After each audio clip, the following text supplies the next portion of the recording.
경 가운데서도 걸어오느라고 수고 참 많으셨습니다. 우리 옆에 성도들하고 수고 많았습니다.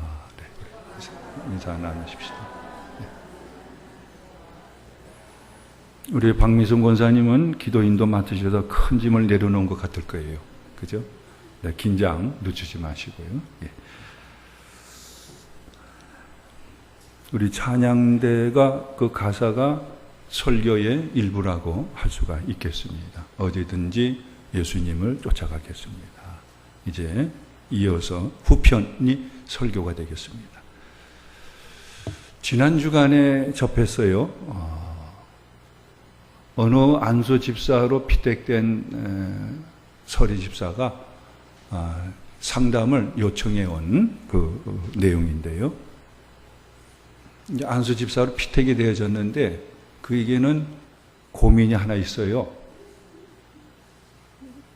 음주를 하고 흡연을 해요. 술과 담배를 끊지를 못했어요. 그런 가운데 안수 집사로 이렇게 피택이 되어졌어요. 이걸 어떻게 하면 좋을까? 친구에게 물어보니까는 야, 술 담배도 못 끊는데 어떻게 안수 집사 되겠니? 그만둬라. 그런 얘기도 들어서 어떻게 하면 좋을까 해서 어느 목사님에게 상담을 이렇게 해왔습니다. 이 목사님이 다짜고짜로 결론부터 얘기합니다. 답은 간단합니다. 술과 담배를 끊으십시오. 술, 담배 때문에 그 거룩한 직분을 포기하겠습니까? 얼마나 거룩한 직분인데요. 그러면 술, 담배 끊으면 되지 않습니까? 끊으십시오. 그러면서 왜 술, 담배를 우리 그리스도인들이 또 주님의 교회의 중요한 또 일꾼들이 되어지는 데 있어서는 이걸 삼가야 되느냐. 우리가 아는 것처럼 술, 담배를 우리 그리스도인들이 교회 다니는 사람들이 더욱이나 직분자들이 해서는 아니 되어질 근거를 몇 가지 쭉 제시를 해줘요. 먼저는 우리 한국교회는 좋은 거룩한 전통에서 출발했어요. 참 우리 초기 선교사들이 와가지고 우리 한국 땅에 복음을 전할 때 무엇을 또 더불어 강조했느냐 하면은 조선인 여러분들 제발 술, 담배 하지 마십시오. 그때 그 술을 하고 담배하고 하는 것으로 인해서 개인적으로나 가정적으로 굉장히 참 어려움이 있었고요. 사회적으로도 굉장히 술, 담배가 문제다. 이걸 여겨가지고서 초기 선교사들이 와서 강조한 것은 술, 담배 하지 마십시오. 이것이 교회에 자리 잡혀가지고 저 교회 다니는 사람은 술, 담배 안 하는 것이다. 이런 인식이 들었어요. 또 하나는 성경에서 그 이유를 근거를 얘기를 합니다. 그럼 제가 구약 성경에서 술에 대해서 어떻게 우리에게 하나님의 말씀으로 우리에게 가르치고 있는가 몇 군데를 읽어 드릴 테니까는요 들어보시기 바랍니다. 레위기 10장 8절에서 11절까지 하나님을 섬기는 제사장들에게 주시는 말씀이에요.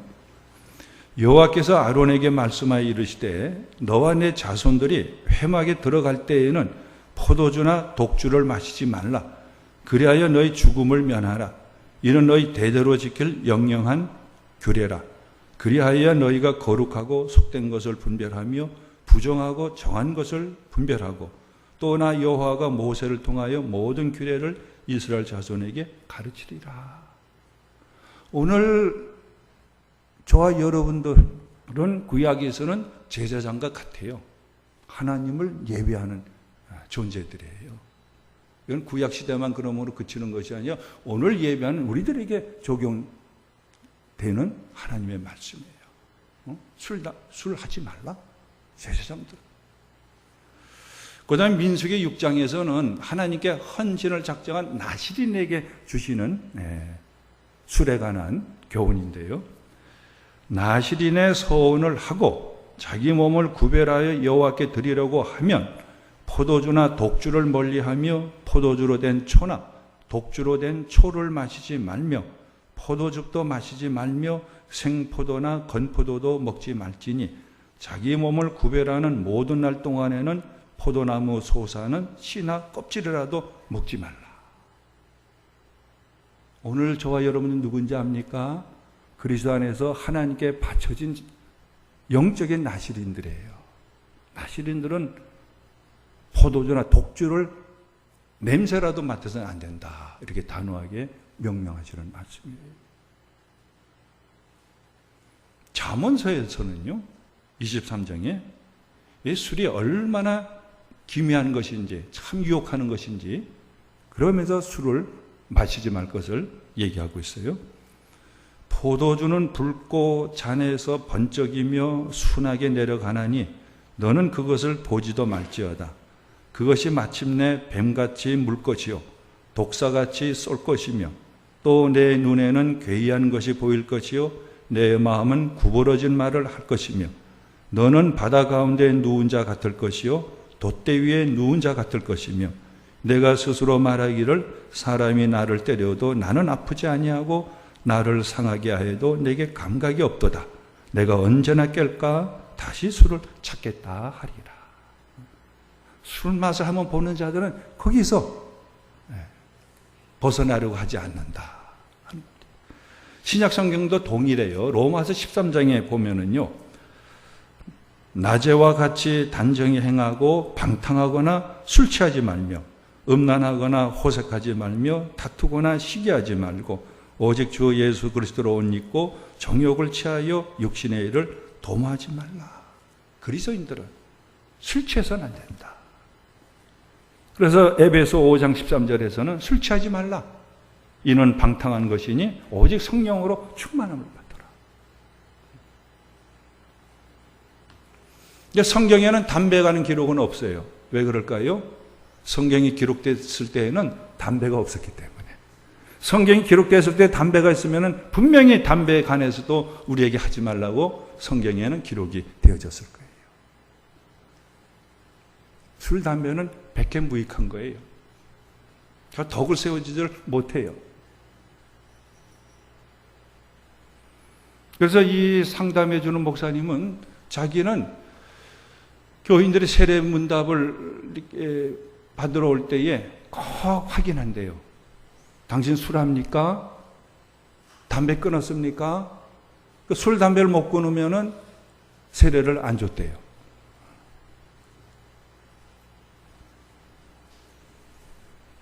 간혹 그런 사람들이 있어요. 아니, 술, 담배는 구원하고는 관계없는데요. 그거 어떻습니까? 근데 이 상담해주는 목사님이 문제 삼는 것은 구원하고는 관계없지만은 무엇이 문제냐? 술, 담배도 스스로 끊지 못하면서 어떻게 교회를 섬겨나 중요한 직분을 맡을 때에는 수많은 유혹이 있고 시험이 있는데 그걸 이겨낼 수 있겠느냐? 이것이 문제가 된다는 거예요.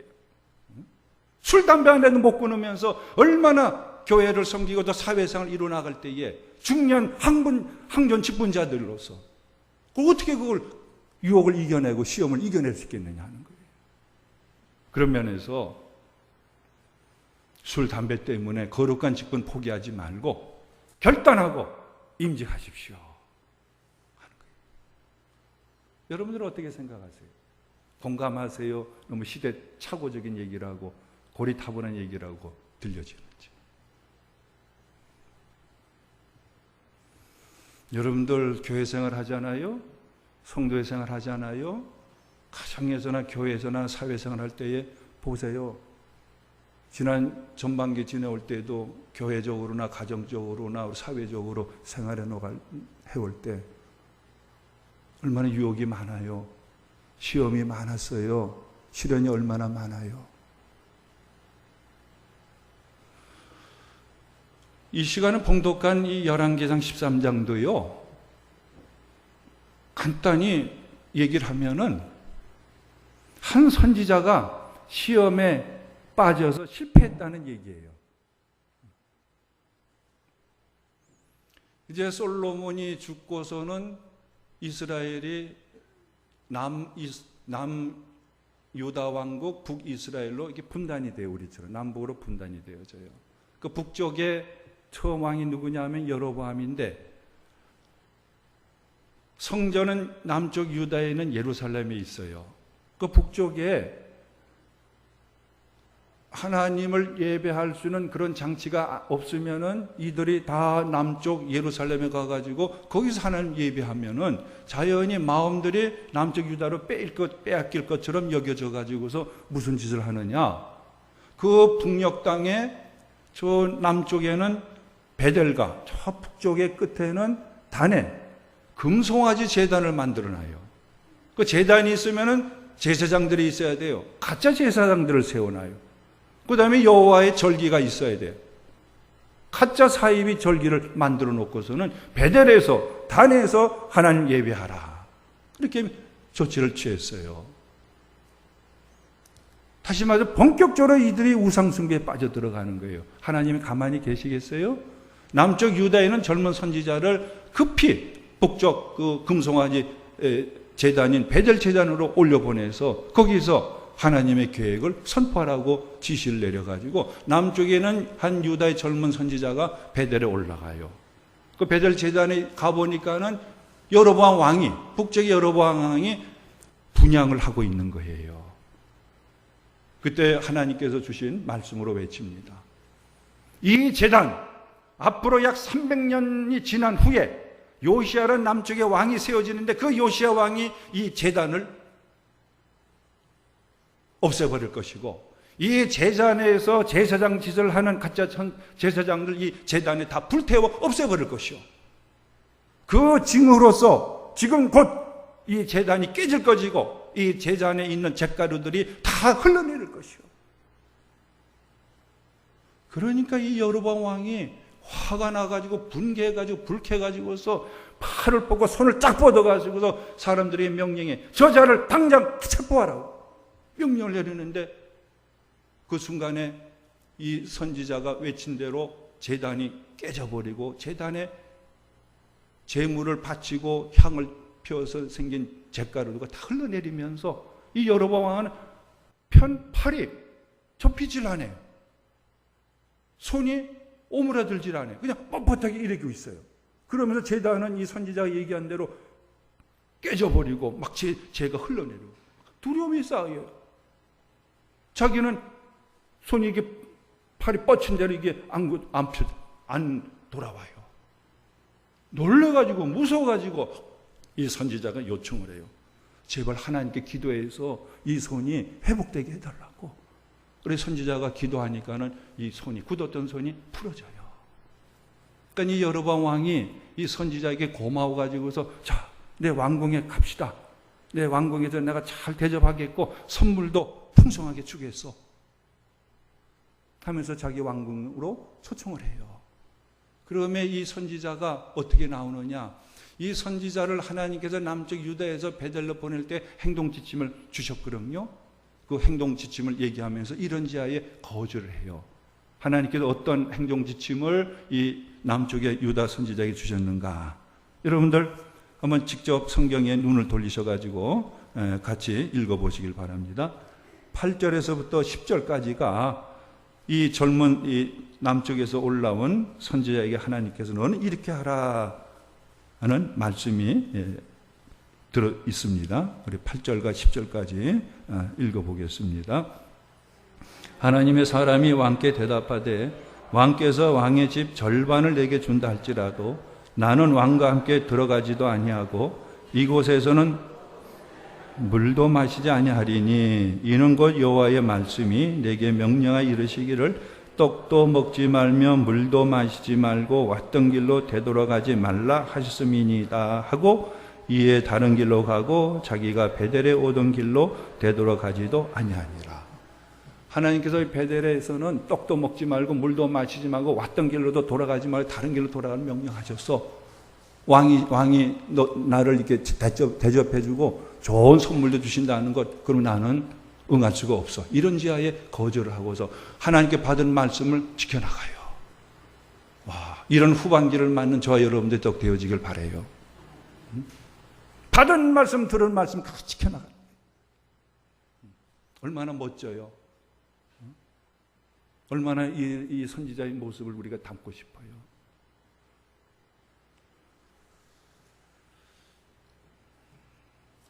이 얘기를 베델에 있는 늙은 선지자가, 노인 선지자가 들어요.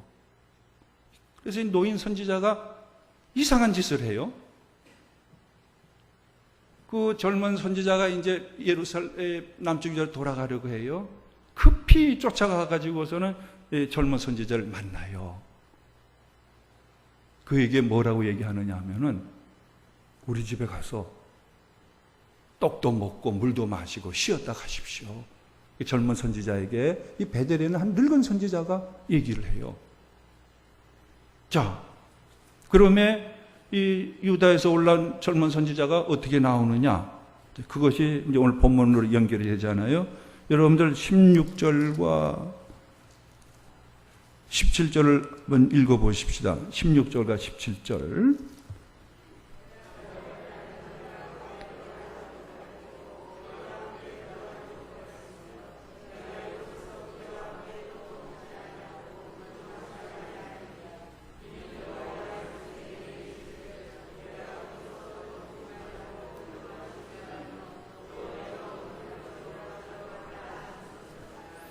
어때요? 여로보암 왕이 자기를 다 잘 대접해주고 충분하게 제물로서도 살해주겠다 했는데 이 하나님 주신 말씀대로 그걸 거절하잖아요. 이 늙은 선지자가 또 얘기를 해요. 우리 집에 와서 먹고 마십시오 했는데 똑같이 거절하잖아요.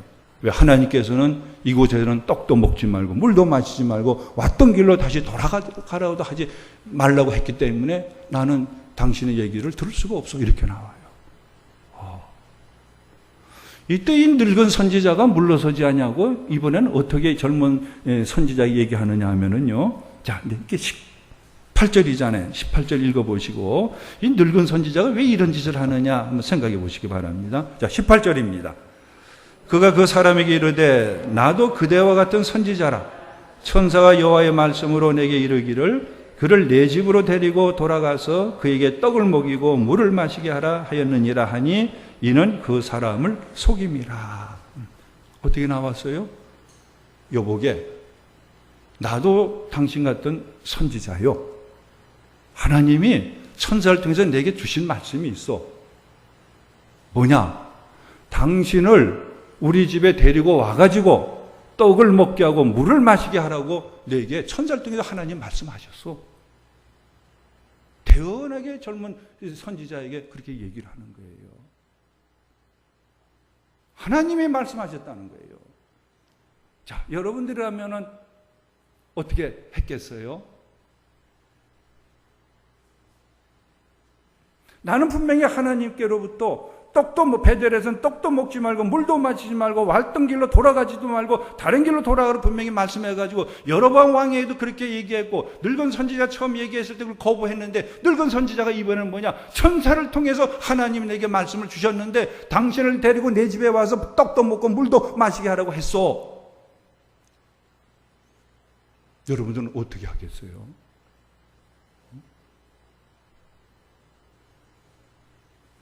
여러분들 19절 보면요. 오늘 성경에 나오는 이 내용은 좀 불행해요. 애통스럽고 슬픈 얘기예요.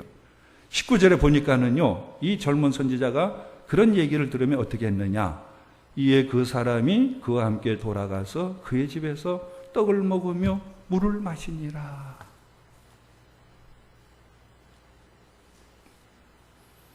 같은 선지자예요. 자기보다 나이가 훨씬 많아요.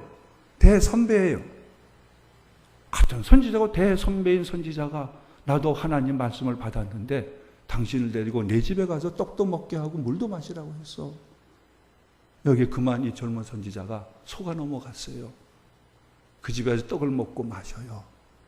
하나님이 너는 왜 내가 명한 대로 하지 않느냐 해가지고서 결국 이 선지자는 가다가 사자를 만나가지고 사자가 그를 물어 죽여요.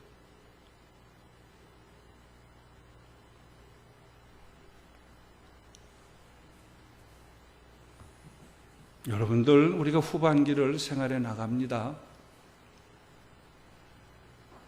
우리의 영적인 현실은 어떤 일이 벌어질까를 미리 생각해 보십시오. 이렇게 우리를 시험에 빠뜨리고 유혹을 해가지고 걸러 넘어지게 만들고 시련이 찾아와가지고 우리의 신앙을 흔들어 놓고 무너뜨리는 일들이 이 후반기에도 안 일어나려는 보장은 없어요.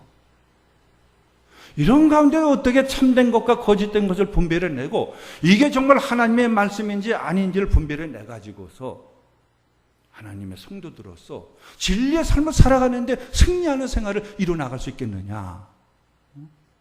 이것보다 영적인 현실의 문제가 없을 거예요. 여러분들 보세요. 여전히 지금 사기꾼들이 있잖아요. 사기꾼들이 사기칠 때 어떻게 해요? 나 사기꾼이요 여기 써가지고 나옵니까? 오히려 자기가 사기치려는 것을 상대방이 거의 걸려 넘어지기 위해서 더 뭡니까? 그럴듯하게 변정해가지고 오잖아요. 유혹하는 내용도 보면 정말 그럴듯하게 꾸며가지고서 멋지게 사기치잖아요. 많은 사람들이 여전히 사기에 넘어가잖아요. 사탄은 어떻게 나오는지 아세요?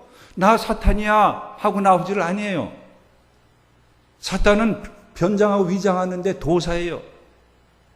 여러분들 고린도후서 11장 14절에 15절 말씀을 새삼 다시 한번 읽어보시면서 사탄이 어떤 짓으로 이 후반기에도 내게 사람들을 통해 가지고선 여러 가지로 나를 유혹하고 시험에 들게 하느냐 한번 읽어보시기 바랍니다.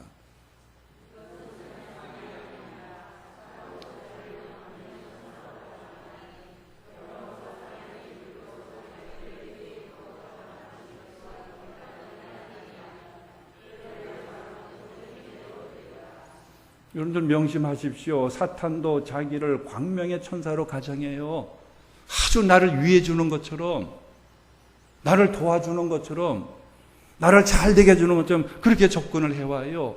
그 사탄을 따르는 무리들도, 사탄의 일꾼들도 자기를 의의 일꾼으로 가정하는 것이 또한 대단한 일이 아니라 그게 뭐예요? 그렇게 당연히 그렇게 나온다는 거예요. 뭐 죄책감이나 양심의 가치 이런 거 없어요. 사탄의 부림을 받는 자는 태연하게 속여요. 유혹해요. 시험에 빠뜨려요. 여러분 베드로전서 5장 8절에서는 어떻게 우리를 상기시킵니까? 너희 대적 마귀가 우는 사자같이 두루다니며 삼킬 자를 찾나니. 이게 여러분들 이 후반기 7월, 8월, 9월, 10월, 11월, 12월 살아가는 영적인 현장인 것을 잊어버리지 마세요.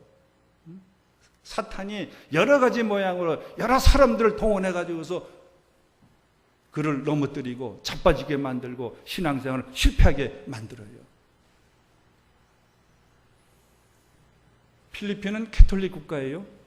그 필리핀의 수도인 마닐라 가보면요, 어느 성당에 들어가면은요, 성당 사방에 주요한 천장 밑에 뭘 달아놨느냐 하면은요, 마귀 형상을 조각한 것을 붙여놨어요. 마귀 형상을. 물어봤어요. 왜 예배당 안에, 신성한 예배당 안에 마귀 형상을 저렇게 조각에 붙여놨습니까? 예배 중에도 사탄이 유혹한다는 거예요.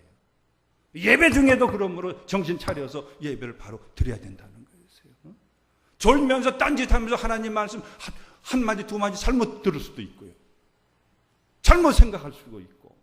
그러니까 예배 시간에 졸지 말라고 강조하는 이유가 거기에 있고, 잡생각하지 말라는 이유가 어디 있냐? 그런 걸 때 사탄이 우리를 헷가닥 만들어버릴 수가 있기 때문에 그래요. 그 예배 시간은 정신을 차려야 돼요. 순간마다 하나님을 예배하는데 다른 생각과 다른 마음 가지는 걸 자꾸 쫓아내버리고 자꾸 하나님을 향해 가지고서 순간마다 나를 바쳐나가는 결단의 순간 가지고서 예배를 드려나가야 돼요. 그 예배 자리에 앉았다고 해서 예배 드린 것을 안심하지 마세요. 깨어 있어야 돼요. 정신을 차려야 돼요. 예수님께, 하나님께 집중해야 돼요. 지금 하나님은 살아있는데 예배를 받고 계시잖아요. 이걸 잊어버려서는 안 돼요. 어떻게 그 앞에서 좋을 수가 있고 다른 생각할 수가 있고 속일 수가 있겠어요. 그래서 이 술, 담배를 끊지 못하니 안수집에 피택된 자에게 이 상담자가 하는 얘기 그거예요. 어떻게 술, 담배를 못 끊으면서 그보다 더 큰 유혹과 시련과 시험이 막 주어질 것인데 그걸 어떻게 막아내고 이겨낼 수 있겠어?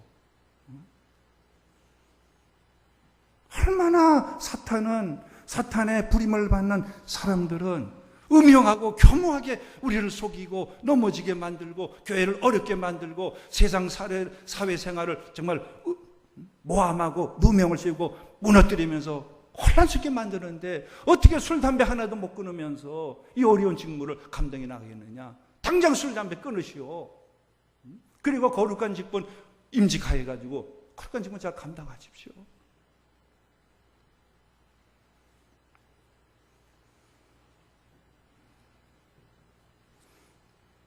그러면은 이 안수 집사 피택돼서 그러면 무장에 나가요. 어떻게 무장에 나가야 될까요? 여러분 다시 한번 에베소서 6장 11절에서 18절까지 말씀을 들으시기 바라요.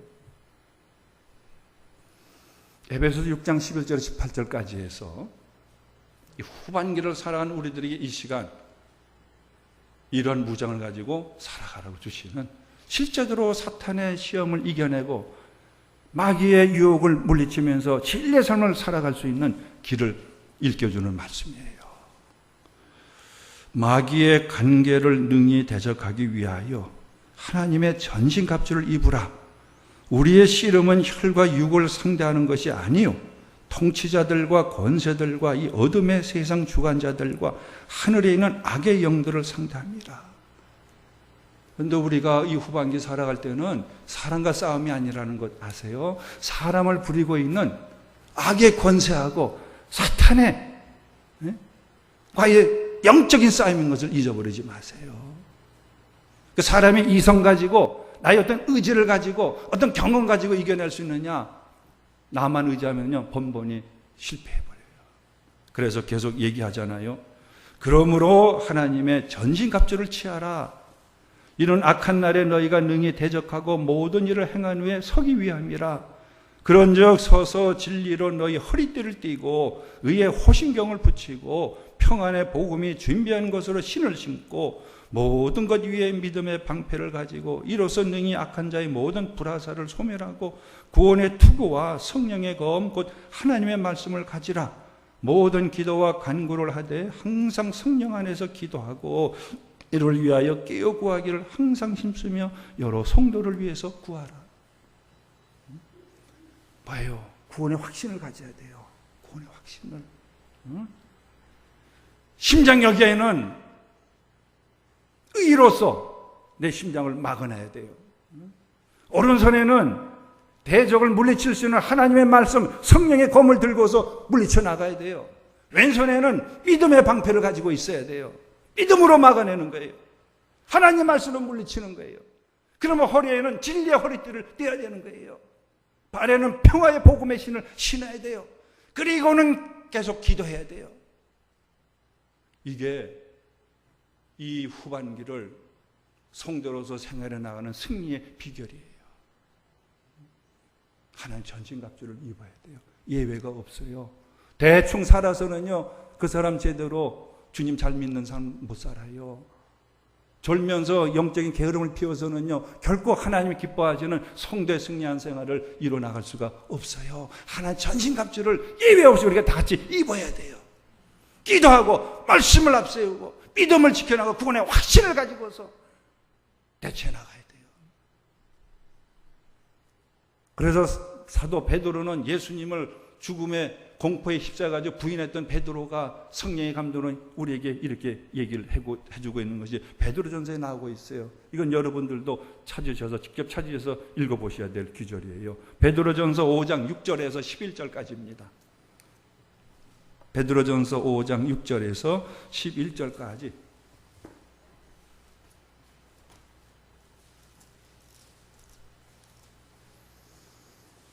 예, 신약 성경 382면 베드로도 많이 실패했어요. 예수님 쫓는데 나중에는 승리했죠.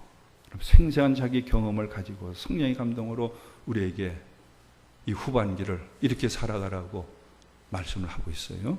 베드로전서 5장 6절에서 11절까지 우리 설교를 마무리할 때 한 번 더 읽을 테니까는 책갈피로 표시를 해 놓으시기 바라요. 자, 찾으신 분들은 베드로전서 5장 6절에서 11절까지 읽어봅니다. 그러므로 하나님의 능하신 손 아래에서 겸손하라. 때가 되면 너희를 높이시리라. 너희 염려를 다 주께 맡기라. 이는 그가 너희를 돌보심이라. 근신하라. 깨어라. 너희 대적 마귀가 우는 사자와 같이 두루 다니며 삼킬 자를 찾나니 너희는 믿음을 굳건하게 하여 그를 대적하라.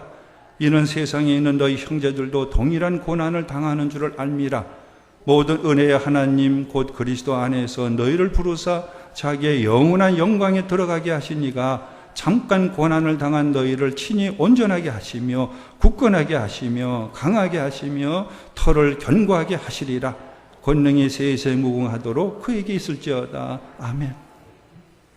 그 후반기에 코로나 재앙이 물러가지 않을 수도 있을 거예요. 우리의 삶을 또 곤고하고 피폐하게 만들고 많이 염려할 거리로서 만들어갈 수도 있어요. 그러나 하나님은 분명히 여러분들을 온전하게 주실 거예요. 여러분들을 든든하게 세워주실 것이고 강하게 해주실 것이고 여러분의 털을 무너지지 않도록 견고하게 세워주실 거예요. 염려를 하나님께 맡기세요. 더 겸손히 하나님을 의지하세요. 그리고 굳건한 믿음을 가지고서 예수님을 쫓는 삶을 오직 여기에 매진해 나가십시오.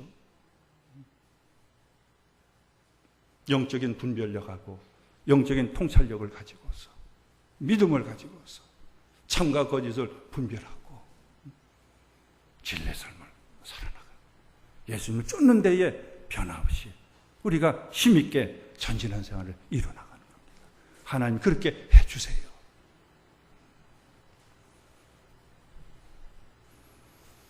어떤 한 청년이 한 자매를 정말 사랑했어요. 결혼하고 싶었어요. 그래서 나하고 결혼해달라. 그러니까 이 자매가 이렇게 하면은 결혼하겠어 하고 편지를 써보냈어요. 당신이 나를 얼마나 좋아하고 사랑하는지 그걸 보여주세요. 앞으로 100일 동안 매일 밤 우리 집 앞에 와서 서 있어 보세요. 100일 동안 밤에 자기 집 앞에 와서 서 있어 보라는 거예요. 이 편지를 받은 그 청년은 그 즉시로 매일 밤에 그 자매 집 앞에 서서 있는 거예요. 첫째 날, 다섯째 날, 10일 돼도 거기 서 있어요. 20일이 돼도 그냥 거기 서 있는 거예요. 30일이 지났어요. 여전히 서 있어요. 50일이 지났어요. 여전히 그 밤에 그 편지한 대로 거기 서 있는 거예요. 60일이 지났어요. 70일이 지났어요. 80일이 지나도 변함없이 거기에 서 있는 거예요. 90일이 지났어요. 여전히 처음처럼 똑같이 서 있어요. 99일째가 되어졌어요. 그날은 유난히 비가 억수같이 쏟아졌는데도 창밖을 내다보니까 우산도 안 주고 서 있는 거예요. 이 자매가 정말 감동해가지고 내가 더 이상 내일까지 기다릴 필요가 뭐가 있겠느냐. 당장에 내려가가지고 이 남자한테 결혼하자고 얘기를 해야지. 그래 내려갔어요. 보니까는 자기가 사귀는 그 남자가 아니에요. 아니, 청년이 서 있어요. 누굽니까? 저는 아르바이트생입니다. 세상에 남자가 누굴 세워놨느냐? 지가 서 있어야 될 것인데 아르바이트생을 세워가지고 거기 100일, 99일 동안 있게 한 거예요. 여러분들 이 시간 같이 예배하면서 하나님 말씀 설교를 같이 들었어요. 우리 모두가 같이 들었어요. 누구부터 지켜나가야 되겠어요? 나부터 지켜나가셔야 돼요. 다른 사람 염려하지 마시고 이 말씀을 듣고 예배하는 나부터 이 말씀을 붙잡고서 이 말씀대로 살아가야 돼요. 하나님 전신갑주를 입어야 돼요. 염려되는 거 하나님께 맡기십시오. 하나님 돌봐주세요. 하나님 앞에 겸손하십시오. 지나온 날에 어떻게 했는데 살아왔던 거 내 지식이나 경험 있는 거 내려놓으십시오. 겸손히 하나님을 의지하십시오. 굳건한 믿음을 챙기십시오. 오직 그러므로 예수님을 바라보고 예수님 깊이 생각하고 예수님 걸어가신 그 길을 따라서 예수님 본받는 삶을 살아가는데 이 믿음을 지켜나가십시오. 베드로전서 5장 6절에 11절까지 같이 읽겠습니다. 베드로전서 5장 6절에서 11절까지. 자, 찾아놓으셨죠? 자, 읽겠습니다. 그러므로 하나님의 능하신 손 아래에서 겸손하라. 때가 되면 너희를 높이시리라. 너희 염려를 다 주께 맡기라. 이는 그가 너희를 돌보심이라. 깨어라. 너희 대적마귀가 우는 사자와 같이 두루 다니며 삼킬 자를 찾나니 너희는 믿음을 굳건하게 하여 그를 대적하라. 이는 세상에 있는 너희 형제들도 동일한 고난을 당하는 줄을 알미라. 모든 은혜의 하나님 곧 그리스도 안에서 너희를 부르사 자기의 영원한 영광에 들어가게 하신 이가 잠깐 고난을 당한 너희를 친히 온전하게 하시며 굳건하게 하시며 강하게 하시며 털을 견고하게 하시리라. 권능이 세세 무궁하도록 그에게 있을지어다. 아멘. 기도드리겠습니다. 에베네셀 하나님을 찬양합니다. 지난 6개월도 오직 주님의 은총으로 그 덕택으로 살아왔습니다. 여호와의 일에 하나님을 더 바라봅니다. 우리의 앞길도 주님은 부족함이 없도록 예비해 놓으신 줄 믿습니다. 우리로 날마다 주님의 전신갑주를 입을 수 있도록 도와주셔서 진리의 삶을 살아가는 데 승리하는 이 후반기를 바쳐나갈 수 있게 하여 주시옵소서. 또 예수님을 깊이 생각하는 우리가 되게 해주시고 예수님이 사셨던 그 삶을 본받는 데에 오직 이 믿음을 진리로 이루어 나가는 우리 모두가 되게 하여 주시옵소서. 하나님 우리를 친히 온전하게 하시고 굳건하게 하시며 강하게 하시며 털을 견고하게 세워주실 줄로 믿습니다. 주 예수 그리스도의 이름으로 기도드리옵나이다. 아멘.